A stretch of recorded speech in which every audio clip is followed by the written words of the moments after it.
But with Volvo now launching a range of new dedicated EVs, including the EX30 and flagship EX90, due in late 2024, it seems fitting that the electric XC40S will be renamed EX40.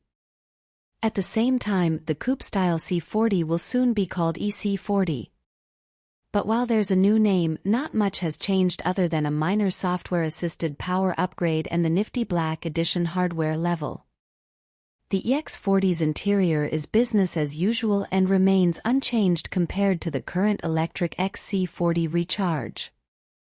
Although Volvo has more recently developed the vertical 9.0-inch touchscreen to run on Android software, you get the same layout that this SUV has had since its original introduction. It enables built-in Google Maps, Google Voice Assistant, and Play Store. The screen remains largely intuitive, but the small buttons for highly critical controls like climate settings are difficult to use.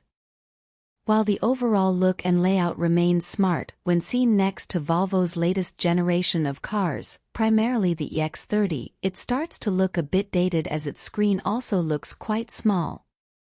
One thing you can't do without is the EX40's interior fit and finish.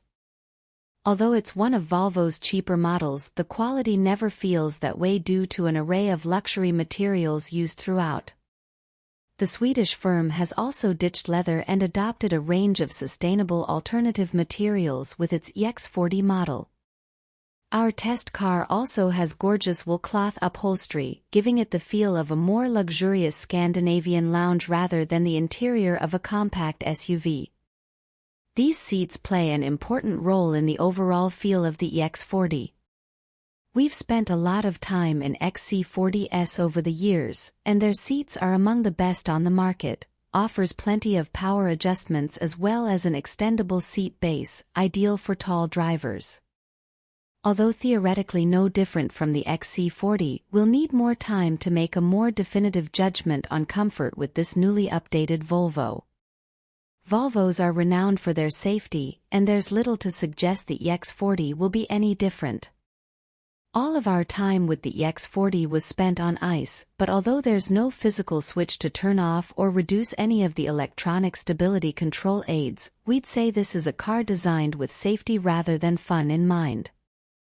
The new EX40 will largely carry over the same two powertrains that have served the XC40 Recharge since its launch, a 238-horsepower single-motor, rear-wheel drive model and a twin-motor, all-wheel drive flagship model that produces a healthy 408 horsepower.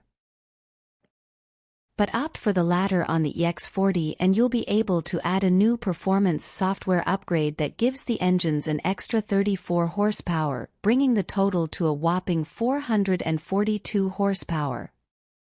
Volvo hasn't confirmed final specifications yet, but based on the It's worth noting that existing electric XC40 owners with cars produced from mid-2023 will also be able to upgrade their cars in the same way. This is expected to be a £1,500 option.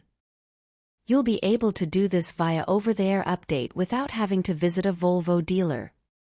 The two variants of the XC40 each use a different size battery. The single-motor version uses 66 kWh of usable battery, while the dual-motor uses 79 kWh of usable battery instead.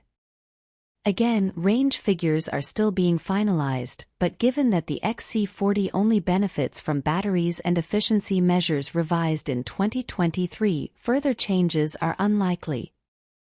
With the current XC40, Volvo claims a range of up to 495 kilometers with a single engine and 334 kilometers with a twin engine. Volvo offers a variety of powertrain options on the EX40. In terms of charging, the XC40 can be fast-charged at speeds of up to 200 kilowatts. This theoretically allows charging from 10 to 80% in just 28 minutes,